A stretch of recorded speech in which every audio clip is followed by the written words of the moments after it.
Todd, what are we looking at right now? Computer buttons and blinky lights.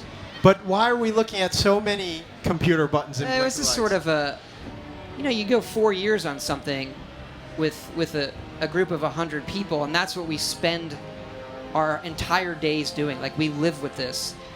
And there isn't a single part of the game that we haven't debated and gone over, and how can we make it better, and what's right, and how can we put more and more and more and more into it. And just those pictures of those computer panels, they represent that for me pretty well. So you talk about building these worlds and building them from the ground up and trying to capture all those details. Now you're making a game that's coming out to the PS4, the Xbox One, and the latest PCs. What does having that extra horsepower working on current-gen consoles allow you to do, especially in terms of details, that you weren't able to do before? Most games today have really good graphics. Mm-hmm. That's pretty standard, but memory is important to us, how much memory it has. Is we can make a world that has more, not just more details, but more dynamic details that we can keep track of, or we can stream in and load quicker, and all of that suspends your disbelief that this is a real world.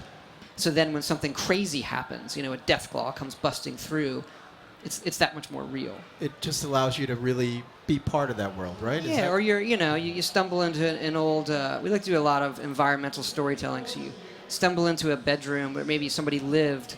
It's just like a little beats of your own private thinking in those moments. Todd, another thing you talked about is building the game on an upgraded version of the Creation Engine. You mentioned full physical base rendering and dynamic volumetric lighting. Now, I know what I saw. I saw the water looks beautiful, the world looks beautiful. And what does that mean to the gamer? To the gamer, it looks prettier. So people like that.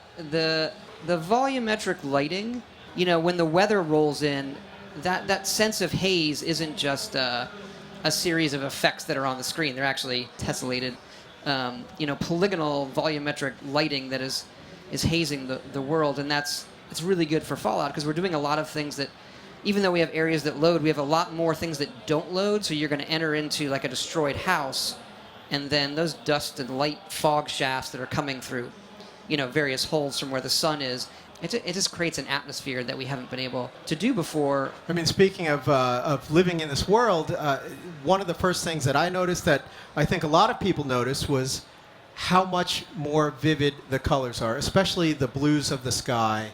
Yeah, and it was funny. I think we're so used to it because we've been working on the game for so long that when people said, oh my God, there's blue, and looking back at 3, there is this sameness to the environment. If you're playing the game for an 8-hour stretch, it can be a little depressing. So our view was, the world's already destroyed. You're going to get a lot of grays and browns and dust.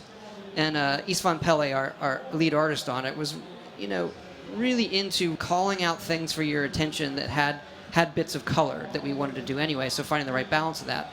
The other thing that people need to know, we kind of hint at it in the trailer and the other footage, is that there is different weather. We actually have a part of the world we call the glowing sea, which is where the bomb falls. That looks more like your classic Fallout 3 wasteland, but even more so. And then we have a new weather system for this one so that the storms from the glowing sea, these radiation storms, can flare up and then blow through the world. And when the lightning goes off, you get radiated. But that creates a very post-apocalyptic look. And so having that change while you're playing the game is really important to us.